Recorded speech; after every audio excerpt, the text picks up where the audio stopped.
जय जिनेंद्र बंधुओं, भावना द्वादविंशतिका की इस कक्षा में आप सभी का हार्दिक अभिनंदन है। पिछली कक्षाओं में हमने चिंतन किया था इस समय के बारे में, समय अर्थात आत्मा, और इस आत्मा के बारे में हमने बहुत अच्छा एक चिंतन किया और उसमें हमें पाया गया कि सामायिक करने के लिए कोई भी आसन जरूरी नहीं है, आसन मात्र एक ही जरूरी है और वह है अपनी इंद्रिय कषायों से निवृत्ति जो हमारी हो चुकी है, अर्थात इंद्रिय कषाय और इंद्रिय और कषाय जो दो शत्रु बताए हैं, और इन शत्रुओं से निवृत्ति हो जाने के बाद जो आत्मा का स्वरूप है वास्तविक में वही उत्तम और श्रेष्ठ एक साधन है इस सामायिक का। हमने आपको पहले की कक्षा में बताया है कि भावना एक ऐसी चीज़ है जिसके माध्यम से हम कुछ भी प्राप्त कर सकते हैं। कहा भावना बलवती भवती, भावना बलवती होती है अर्थात बल से संपन्न होती है। जैसी हम भावना भाते हैं ठीक वैसे ही हमारे साथ कार्य होते हैं। हम देखते हैं वर्तमान में भी जब भी हम कोई चिंतन करते हैं, जिस प्रकार का चिंतन करते हैं उस प्रकार का कार्य प्रारंभ हो जाता है। अगर हम कोई भी खेल खेल रहे हैं अथवा कोई भी विषय पढ़ रहे हैं और पहले से हम यह सोच लें कि यह विषय हमें समझ में नहीं आएगा, तब हम लाख मेहनत भी कर लें फिर भी हमें वो विषय समझ में नहीं आता है। अर्थात यह भावना का ही एक बहुत महत्वपूर्ण अंश है कि भावना जिस प्रकार की हमारी होगी उस प्रकार का कार्य होगा। अगर हम भावना यह भाएंगे कि यह इसमें कोई, हमने बताया था आपको कल्याण मंदिर स्तोत्र की कक्षा का जब अध्ययन करा रहे थे उसमें भी बताया था कि जब हम एक जल को, उसमें अगर हम उस जल में अमृत है अमृत है अमृत है ऐसी भावना अगर निरंतर भाएंगे तो वह जल भी अमृत को परिणत हो जाता है। इसका मतलब है ये बहुत बड़ा महत्व इस जीवन में है इस भावना का, और वह भावना हमारे लिए सुसंपन्न करती है, हमारी इस आत्मा को परिपुष्ट बनाती है। अतः उसी भावना के चिंतन करने के लिए आचार्य ने यहाँ पर इन जो आज की कक्षा में हम पढ़ाएंगे आपको, वह दो पद्य बहुत मनोहर पद्य हैं और उन दो पद्यों के माध्यम से हम अपनी आत्मा को एक विशुद्ध बना सकते हैं और आत्मा के परिणामों को अत्यंत विशुद्ध बनाने के लिए इन दो पद्यों का सर्वदा चिंतन हमारे द्वारा होना चाहिए। मैं आपसे पुनः निवेदन करूंगा, एक तो सर्वप्रथम में हमने जो पद्य पढ़ा था कि सत्वेषु मैत्रीम गुणेषु प्रमोदम, एक वह वाला पद, वह पद्य, और एक जो अभी हम पढ़ा रहे हैं, इन दोनों पद्यों को अगर हम अपनी आत्मा में उतार सकें तो निश्चित ही हमें प्रयास करना चाहिए कि हम उन पद्यों को अपनी आत्मा में उतारें और अनिश अर्थात निरंतर उसका चिंतन करें, जिससे कि हमें शीघ्र ही मुक्ति की प्राप्ति हो। तो आइए आज की कक्षा हम प्रारंभ करते हैं उच्चारण के साथ। न सन्ति बाह्या मम केचनार्था भवामि तेषां न कदाचनाहम् इत्थं विनिश्चित्य विमुच्य बाह्यं स्वस्थः सदा त्वं भवभद्रमुक्त्यै। इस प्रकार से इसका उच्चारण हुआ। देखें हम जो कठिन पद हैं वह देखें, इत्थम के बाद जो विनिश्चित है यहाँ पर थोड़ी सी कठिनाई प्रतीत हो सकती है, अतः विनिश्चित द्वारा बोलें तो ठीक हो जाएगा। बाकी आगे देखें, बाह्यम यकार है तो आपको बोलना है हकार जो है वह हलंत बोलना है, बाह्यम, इस प्रकार से बाह्यम। और मुक्त्यई, मुक्ते नहीं बोलना है, मुक्त्यई बोलना है, मुक्त्यई, या फिर मुक्त्ये नहीं, मुक्त्यई ही बोलना है। ठीक, आगे देखें अब एक एक पद का, अब यहाँ पर जो विग्रह है, जो संधि है, वह हम आपको एक बार बता देते हैं फिर, जिससे कि हमें अर्थ में सारल्य प्रतीत हो। इत्थम न सन्ति बाह्या मम केचन रथा, जो केचन और अर्था तो दोनों मिलेगा तो केचनार्थ हो जाएगा, केचन अर्थाः केचनार्थाः। कदाचन अहम कदाचनाहम, इस प्रकार से पद, दो पद विग्रह होगा वहाँ पर, कदाचन अहम कदाचनाहम। अहम यहाँ पर भी संधि हो सकती थी। इत्थम विनिश्चित्य विमुच्य बाह्यम स्वस्थः सदा त्वं भव भद्र मुक्ति। इस प्रकार से यहाँ पर पूर्ण पद हैं, सभी अपने आप में पृथक हैं, इनमें कोई भी संधि नहीं है। अब हम एक एक पद का अर्थ जानते हैं, उसके बाद अन्वयार्थ जानेंगे। न अर्थात नहीं, संति अर्थात हैं, बाह्या अर्थात मुझसे बाहर के, अर्थात एक तो स्व और एक बाह्य, अर्थात एक तो पर होता है और एक स्व होता है। तो जो पर बाह्य अर्थात पर पदार्थ, मम पर, मम अर्थात मेरे, केचन अर्थात कोई भी, और अर्था अर्थात पदार्थ, भवामी अर्थात होता हूँ, तेषाम अर्थात उनका, न अर्थात नहीं, कदाचन अर्थात कभी, अहम अर्थात मैं।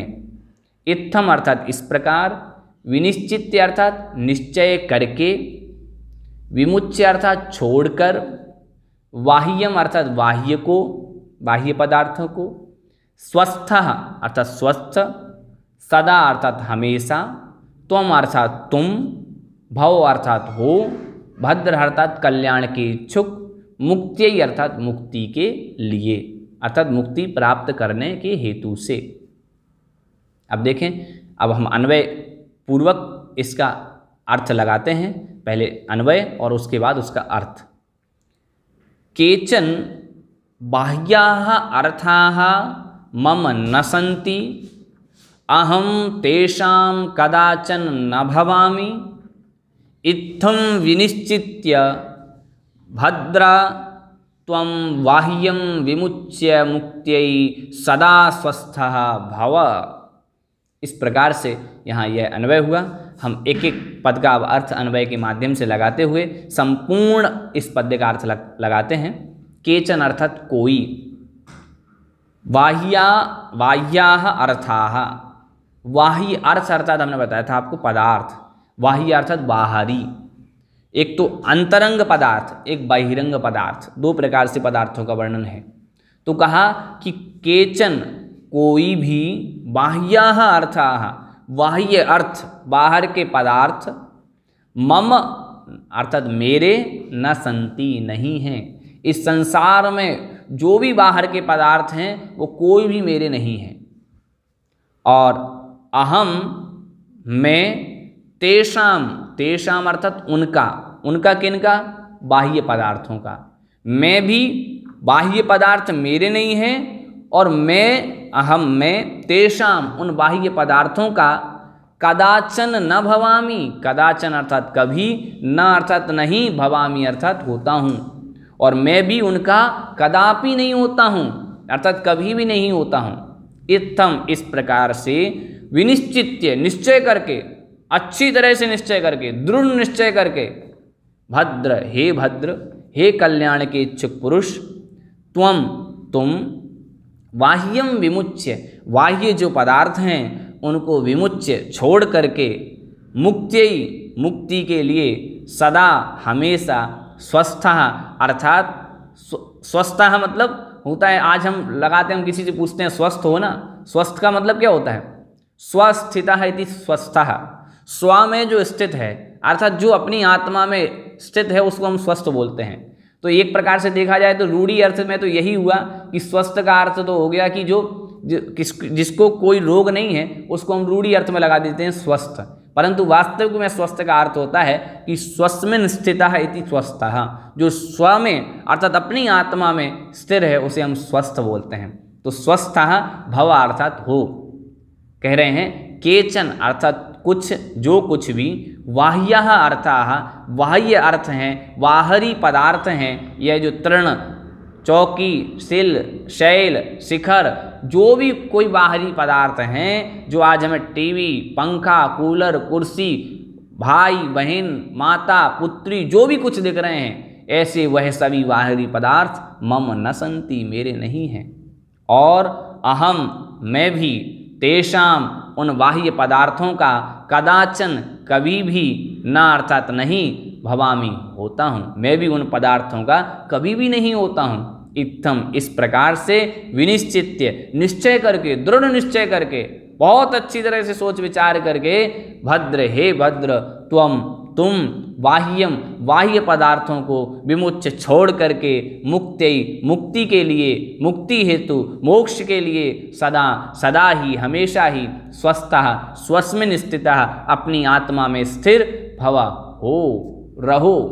इस प्रकार से यहाँ पर आचार्य भगवान ने भाव व्यक्त किए हैं कि बस इस संसार में कोई बाहरी पदार्थ मेरा नहीं है, मैं इन बाहरी पदार्थों में से किसी का नहीं हूँ। इस प्रकार से निश्चय करके, हे भद्र, हे कल्याण के इच्छुक पुरुष, इन सभी बाह्य पदार्थों को छोड़ करके मुक्ति हेतु अपनी आत्मा में सदा के लिए लीन हो जा। इस प्रकार की भावना यहाँ पर व्यक्त की है। और इसी प्रकार की भावना जब हम समय सार जी पढ़ते हैं तब वहाँ पर भी पढ़ते हैं, अहमिक्को खलु शुद्धो दंशनाणमय्यो सदा रूवी णवियत्थि मध्य किंचिवी अन्नम परमाणु मित्तम पी। वास्तविक में इस संसार में बाहरी पदार्थ का जो एक परमाणु है वह परमाणु भी मेरा नहीं है। मैं सिर्फ अपनी आत्मा का जो भी मेरा ज्ञान दर्शन है बस मैं उस रूप ही हूँ और कुछ भी इस मेरी आत्मा का नहीं है। अतः हे बंधुओं, हे पुरुषों, हे भद्रों, आचार्य अमित गति महाराज संदेश दे रहे हैं कि हे भद्रों, कभी भी ऐसा चिंतन नहीं करें कि यह मेरा है, यह तेरा है। इस प्रकार की भावना ना भाएं, मैं तुम्हारा हूँ, इस प्रकार की भावना ना पाएं, क्योंकि कोई भी बाहरी पदार्थ एक दूसरे का हो ही नहीं सकता। इस प्रकार की भावना भाते हुए अपनी समय में अपनी आत्मा में लीन होने के लिए आचार्य भगवंत ने यहाँ पर हमसे एक गुजारिश की है, एक प्रार्थना की है और एक संदेश भी दिया है।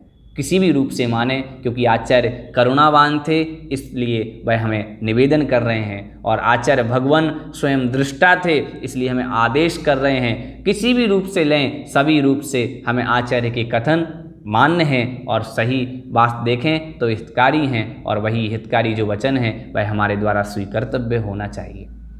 आगे का पद्य देखते हैं। और क्या कहा कि अब जहाँ बैठे हो बस वहीं समाधि की भावना भाएं, और वास्तविक में किस प्रकार की भावना अब भाएं, तो वह भावना को यहाँ पर व्यक्त किया है आचार्य भगवान ने पद्य के माध्यम से। उच्चारण के साथ प्रारंभ करते हैं। आत्मानमात्मन्यवलोकमानस्त्वं दर्शनज्ञानमयो विशुद्धः एकाग्रचित्तः खलु यत्र तत्र स्थितोऽपि साधुर्लभते समाधिम्। इस प्रकार से यहाँ उच्चारण हुआ। आप लोगों को थोड़ी सी परेशानी हो रही होगी यहाँ कि यहाँ थोड़ी सी ऐसा लग रहा है जैसे कोई पद छूट गया हो। कोई पद नहीं छूटा है, एक संधि हो चुकी है। संधि हो जाने के कारण थोड़ा सा बोलने में थोड़ी सी आपको कठिनता प्रतीत हो जाएगी, परंतु यह इसमें कोई पद नहीं छूटा है ऐसा ना माने। आत्मानमात्मन्यवलोकमानस, द्वारा बोल लें, आत्मानमात्मन्यवलोकमानस। यहाँ दर्शन ज्ञानमयो, फिर देखें नीचे स्थितोपि, यहाँ यत्र तत्र स्थितोपि, इस प्रकार से बोलना है आपको। स्थितोपि नहीं बोलना है, नहीं तो इकार का उच्चारण हो जाए साथ में। स्थितोपि इस प्रकार से बोलना है। और साधुर्लभते, जो रकार है वो उकार के बाद बोलना है। साधुर्लभते समाधिम, इस प्रकार से अगर आप बोलते हैं तो निश्चित ही एकदम सही आपका उच्चारण हो जाएगा। अब हम जानते हैं कि यहाँ पर कहाँ संधि युक्त पद है, और संधि युक्त पद को जानने के बाद फिर हमें अर्थ में सौकर्य प्रतीत होगा। अतः हम पहले संधि पद को जान लेते हैं। आत्मानम आत्मनि अवलोकमानः, यहाँ संधि होगी। आत्मानम आत्मनि और अवलोकमानः, 3 पद हो गए। आत्मानम आत्मनि अवलोकमानः। तो हम पूर्ण पद है। दर्शन ज्ञानमयः, दर्शन ज्ञानमयः, यहाँ संधि हो जाएगी विसर्ग। एकाग्रचित्तः खलु यत्र तत्र, यहाँ पर कोई संधि नहीं। स्थितोपि, स्थितः अपि, संधि होगी। स्थितः अपि बराबर आपका बनेगा स्थितोपि। यहाँ स्थितो अपि अलग नहीं बोलना है, स्थितोपि, स्थितोपि पूर्ण पद बोलना है। साधु लभते, यहाँ संधि हो जाएगी, विसर्ग संधि, विसर्ग आ जाएगा। साधु लभते, इस प्रकार से बाकी सभी जो पद नहीं बताए गए हैं वहाँ पर संधि नहीं है। अब देखिए एक एक पद का हम आपको अर्थ बता रहे हैं। आत्मानम, आत्मा को, आत्मनि आत्मा में, अवलोकमानः देखने वाला, अवलोकमानः अर्थात देखने वाला। यहाँ पर लोक धातु है, देखने के अर्थ में होती है, तो अवलोकमानः अर्थात देखने वाला। दर्शन त्वम, तुम, दर्शन ज्ञानमयः, दर्शन ज्ञान से, मयः अर्थात सहित, दर्शन अनंत ज्ञान से सहित। विशुद्धः, विशुद्ध निर्मल, एकाग्रचित्तः, एक में ही है चित्त जिसका, अर्थात एक जगह ही है स्थिर चित्त जिनका, ऐसा एकाग्रचित्तः। एकाग्रचित्तः अर्थात हृदय, तो एक जगह चित्त है स्थित जिनका, उसे हम एकाग्रचित्त बोलते हैं। खलु अर्थात निश्चय ही, यत्र तत्र, जहाँ, तत्र मतलब तहाँ वहाँ, तो यत्र जहाँ, तत्र वहाँ। स्थितः अपि, स्थित अर्थात रहकर, अपि अर्थात भी, रहते हुए भी। साधु अर्थात उत्तम पुरुष, कोई श्रेष्ठ पुरुष या साधु मुनिजन, कोई भी लगा सकते हैं हम यहाँ पर। लभते, लभते अर्थात प्राप्त करता है। क्या प्राप्त करता है? तो आगे आया समाधिम, समाधि को, अर्थात उत्कृष्ट संलेखना को, सामायिकपने को, अपनी आत्मा को प्राप्त करता है, श्रेष्ठ आत्मा को प्राप्त करता है। इस प्रकार से एक एक पद का अर्थ हमने आपको बताया। अब हम अन्वय के माध्यम से अर्थ जानेंगे। आत्मानम आत्मनि अवलोकमानः त्वं दर्शन ज्ञानमयः विशुद्धः खलु एकाग्रचित्तः साधु यत्र तत्र अपि स्थितः समाधिं लभते।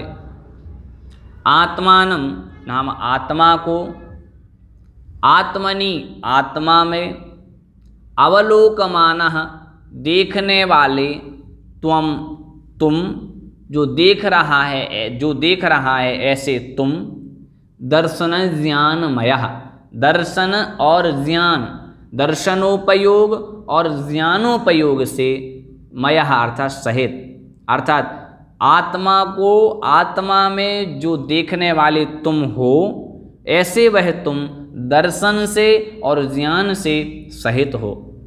और कैसे हो? विशुद्धः, विशुद्ध हो, निर्मल हो। और खलु वास्तविक में, निश्चय से, एकाग्रचित्तः साधु, अर्थात एकाग्र है चित्त जिनका, ऐसे साधु हो, अर्थात जिनका मन कहीं पर डमाडोल नहीं हो रहा है, ऐसे साधु। यत्र तत्र अपि, जहाँ कहीं भी, अर्थात चाहे वह वन हो, चाहे वह भवन हो, कहीं पर भी स्थित हो करके समाधिम, समाधि को लभते प्राप्त होता है, प्राप्त करता है। पुनः देखें, आत्मानम आत्मा को, आत्मनि आत्मा में, अवलोकमानः तुम देख रहा है तुम, तो अवलोकमानः अब उपसर्ग पूर्वक लुक धातु से शानच प्रत्यय करने पर बनता है अवलोकमानः, अर्थात देखने वाले, त्वं तुम, दर्शन ज्ञानमयः दर्शन और ज्ञान से सहित हो, विशुद्धः विशुद्ध हो, और निश्चय से, खलु एकाग्रचित्तः एक में ही चित्त जिनका स्थिर है, अर्थात एक जगह ही, एक विषय में ही चित्त जिनका स्थिर है, ऐसा वह साधु। ऐसा अब साधु की संज्ञा दे दी हमें कि अगर हम इस प्रकार की भावना से उत्प्रोत हो जाते हैं, ऐसी भावना को हम आत्मसात कर लेते हैं और इस प्रकार से अपनी आत्मा में लीन हो जाते हैं, तो ऐसे तुम कैसे हो गए हो? अब दर्शन ज्ञान में से सहित हो चुके हो, विशुद्ध हो चुके हो, और एकाग्र चित्तः साधु, और एक में ही, एक विषय में ही चित्त जिनका स्थिर हो चुका है, ऐसा वह साधु। यत्र तत्र अपि, जहाँ कहीं भी जाता है, जहाँ कहीं भी स्थित होता है, वहीं समाधिम, समाधि को लभते प्राप्त करता है, प्राप्त होता है।